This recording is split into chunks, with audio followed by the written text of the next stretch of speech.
What's going on, guys? Ryno Bones here with another big unboxing and review thing. Today I've got the CR-6 SE from Creality. It is another 3D printer. If you've been keeping up with things, this is number 3 for me. I hope it's the number 3 in a long line of future 3D printers that I pick up. I'm really kind of addicted to it. It's a lot of fun, and I cannot wait to get this thing unboxed. So let's do that now. So here's the box it comes in. It is 28 pounds of wonderful 3D printer goodness. It's heavy. First thing out of the box, we've got some warranty information. We've got the Start G code written down right here. I'm assuming that this has probably already been incorporated into a program like Cura. It also says to use the Creality slicing software. I've already got that on my computer, so I think I'm all set. Next up, foam packaging.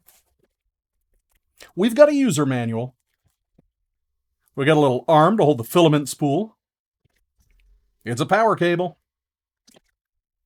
Got the little screen here. I do believe this is a touch screen. That's pretty exciting. We got nuts, bolts, and spacers. It actually comes with a roll of filament. The rest of the arm assembly for the filament holder.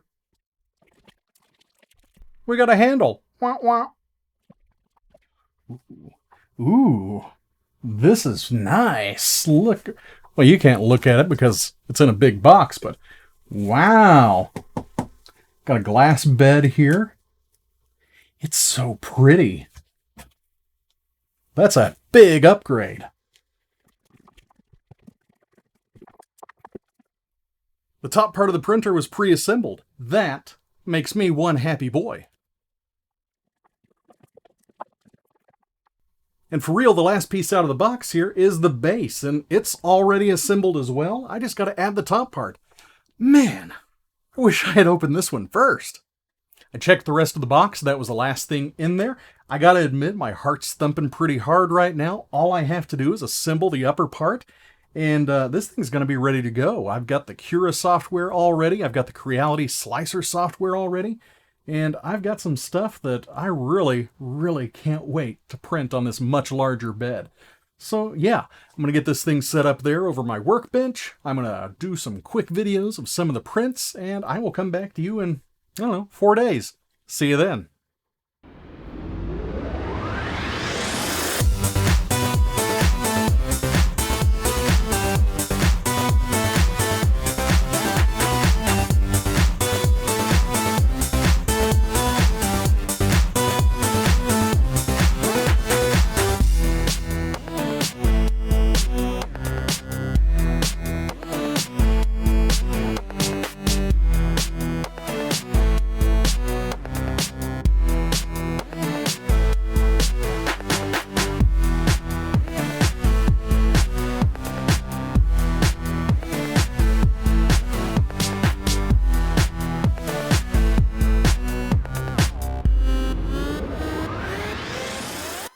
You take the good, you take the bad, you take them both, and there you have the CR-6. The CR-6. What we've got here is Schrodinger's 3D printer. You love it and you hate it. I am like right there in the middle. I really love this printer. There is so much to like about it, and the prints that I'm getting now are absolutely the coolest things I've ever seen. I didn't think it was possible to print this well off of a filament printer. And then I also hate it because it's a little bit finicky. And by a little bit, I mean it is super finicky. Now, I've seen the reviews. I've talked to hundreds of people on the Reddit forums and on Facebook. And the overall consensus with current users is that it's their favorite printer. It worked right out of the box. They haven't had any issues at all. And then there's the other 20% or so who were like me, where it was like, I had issues for an entire week. What do I do? And all of a sudden, things start working. So let's talk about that. I had a lot of failed prints. And by a lot, I mean I had one that didn't fail out of probably my first 30 or so. And it just so happened to be the dog that came with the SD card. So take a look at this little fella. Yeah, he turned out flawless. He did have a little stringing up on the top of his head and a little bit of stringing here on the tail, but otherwise, he came out great. And I did use PLA Plus from eSun for this. I really like it, by the way. I'm going to totally recommend eSun filament. But yeah, he turned out great. No problem. So I'm like, all right, I got all my issues worked out.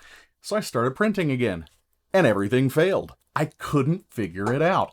There's so many little things to adjust on here. So I got out my actual level. I got an electronic level. I made sure that every single thing was straight. All of my angles were right angles. And this machine is put together better than anything in my entire house. I've checked everything. Every bolt is tightened. Everything that could be leveled properly is leveled properly. And I was still getting failed prints. So the people on the Reddit forum were extremely helpful. Almost everybody was. I got some really good ideas, and I implemented a lot of those, and my prints started coming out slightly better, but I had this one issue with adhesion. Everything kept popping off of the base. Take a look here. All of these, every single one of these, popped off of the base. Like they just wouldn't stay on. I'd get about 5%, and off it would go. Start dragging these things around. You can see I've got a lot of bases here for the little dog legs. This one right here got almost finished. It's Homer Simpson receding into the bushes there, and I thought this one was going to go great. But it popped off of the base plate and started sliding around, and I got kind of upset. I was getting things that would get to about 40%. And then they'd slide off of the base plate. And I couldn't figure it out. The Ender 3 is right next to this one, and it has had no adhesion issues. Everything sticks fine. So what I finally figured out, after trying hairspray, after trying glue sticks, after trying some 3M adhesive that I've had laying around the house for 20 years, after trying all of these different things, washing with soapy water, heating the bed to an insane degree, I got an AC vent up on the ceiling that I've had closed. Well, it's got one slight opening that's bent out of shape, and it was pointed directly on the CR-6.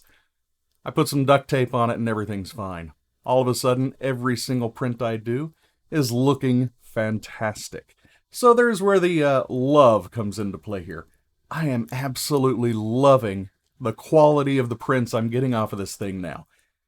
It almost makes, heck it does, it totally makes the 5 days of headache worth it. I'm absolutely astounded by how nice these look. The Ender 3, I got some great stuff off of. The CR-6, I'm getting some bigger stuff off of because of the bigger build plate, and it's looking surprisingly beautiful. So let's take a look at some of the things I've printed. We're just gonna boom, boom, boom right through these. I will put links down in the description, and you can check them out for yourself if you're interested. I think it might be a good idea to go in order of the prints. So this one was one of the first prints that started to come out almost okay. It's got some weird design here on the top, and you can see it's angled slightly. I am not sure why that is. It had a lot of extra stuff all over it. The base here came out absolutely rotten, even though it was just sitting on one of those flat bases. Close, but no cigar. I adjusted some settings, and I got the axolotl from Minecraft, and he came out actually pretty well. I was very surprised. He does still have some strange stringing going on, but for the most part, he came out pretty nice. You can see on his tail here, he did come up off of the base plate. I was not pleased with that. Changed a few more settings, thoroughly cleaned that base plate one more time, and I got this look right here. This is my exact look when this Patrick finally printed out perfectly. This was actually the first try for it, and I thought he came out pretty nice. He's got very slight blobbing going on. You can see some of the lines still, and I know that's not the best thing, but the eyeballs here are nice and round. Woo! Then I had a bright idea to switch filament. And I got tiny heavy metal Rick here. Given the devil horns, he's on an ice cube, and I used some transparent filament to make this. I thought this looked pretty special. I kind of like him. Link will be down in the description. Now, for the most part, the transparent filament started to burn, so I switched it up a little bit, and I got some gray filament here. You guys might recognize this if you've been following the channel. I made this myself in Nomad Sculpt, and he turned out pretty great. Now, he does have some strange lines going all the way across, and that's because we had several power outages while this was printing, and I actually was able to resume, so I thought that was pretty awesome. Of course, we got a little keychain here of Cubone's skull. It came out very nice. I didn't clean any of these things up, so there is going to be a little bit of burring on the ends. Switched filament again, and I printed myself off a little Vault Boy and Deathly Hallows. Came out pretty nice. The back of it, it was before I had adjusted my settings for my supports, and the supports kind of tore up his back, but the front turned out really nice. And of course, this little guy printed off flat, and it came out perfectly. Switched back to the bone filament here, and this is Drunk Rick. Came out absolutely flawlessly. Still, I hadn't quite figured out supports, and I ended up tearing off some of the back of his head. Overall, though, look at that. That is a beautiful little figure. I will be reprinting him. And this was my reaction when all of a sudden everything started printing very, very well. This is my little Xbox avatar here, and I didn't do any cleanup whatsoever. He's got some jagged edges here, but he looks great. He came out absolutely flawlessly. I am so impressed. I'm so happy with this little guy. Plus, check it out.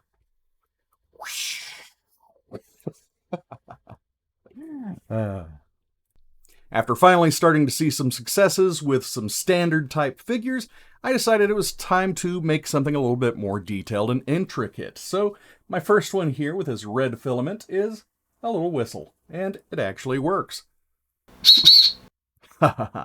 Very impressed with this. I think it's pretty cool. I plan on printing a whole bunch of these. Still with the red filament, I printed out the cat bus from My Neighbor Totoro. And it came out very nice. I did scale this down significantly. It was a much larger figure. Top of his bust comes off here. You can see inside. Everything came out very nicely in there. I did lose one of the support beams here on the window. I'm not quite sure why, but I noticed that my family knew about it before I did, so I'm kind of thinking one of them was messing with it and tried to pull it off of the plate before I came home. And then I decided to print some articulated items here. I've got the articulated slug. I think he came out really nice. He's very nice and floppy. I've got an articulated fork. I've yet to print out the knife or the spoon, but I'm definitely going to, so I have a complete set. And my absolute favorite articulated item here is the useless sword. It's just, it cracks me up every time I mess with it. It's a useless sword. Very nice. Link will be in the description. And the final thing I printed, it finished up last night, is this absolutely beautiful, perfect skull. And this is when I said to myself, you know what, Ryno? It's time to do the video. You have reached the apex. Look at this thing. This is absolutely gorgeous. It is silky smooth. My settings were so perfect. Plus, it helps that the person who designed this was, like, an amazing artist. So, yeah, it looks absolutely flawless. I do need to clean up around the teeth a little bit because it's got a few little extra particles, but look at this thing. There's, like, no seam lines. He's just so perfect. And he likes to scream. So as I said, I both love this thing and I hate this thing. Mostly love now. I hated it pretty much for about a week and a half, and I was this close to sending it back. I really thought there must be something wrong with my device. I thought that maybe the bed element was broken, and I was thinking of all of these different pieces that I would have to buy to repair it, and that just wasn't in my budget. So I took a lot of trial and error. Like, literally, I would stay up for 14 to 16 hours every single day, because I'm on a little bit of a vacation here, about 14 to 16 hours working on just this printer. I would get 40% of a print done, and it would snap off of the bed, and I would get upset, and I would start something fresh, and I would try something new, and I would change settings in the software, and I would change settings on the machine, and I was to the breaking point where I got the box out of the garage and I was getting ready to pack the thing up, and that's when I noticed the vent on the ceiling. As a printer, this thing is absolutely amazing. I really do love the quality of the prints that I'm able to get from it, especially that skull. It is silky smooth. I can't see any layer lines on it. There is so much to love about the CR-6. As it is, hardware-wise, it's very, very nice. They've upgraded everything, I guess, since the Kickstarter thing happened. I do have one of the newer boards. I did check that out. I took it open and looked inside. There is a community firmware you can get, which makes things even better, and I am about to flash that. I've got my little cards ready for that. And honestly, I'm going to be using this thing quite a bit. I really do like it. I would recommend this for an intermediate user, somebody who knows their way around a 3D printer and doesn't mind putting a little bit of work into it. So the CR-6 SE is a very cool printer for somebody who knows what they're doing, and it's going to be a really awesome printer for me now that I've had a lot of practice getting it to work. So I hope you guys enjoyed this video, hope you learned a little bit about it. If you have any questions or comments, please leave them down below, and I will be sure to get back with you in a fairly timely manner. I have got a lot of tips and tricks stuck in my head for this machine, and I would love to share them with you. If you want to see a video all about that, let me know. Or if you just want me to answer the question real quick down in the comments, I can try. Can't guarantee I'm going to know the answer, but I will try to get something to you that hopefully will work. As usual, guys, like, subscribe, and all that jazz. I will see you all later. Bye.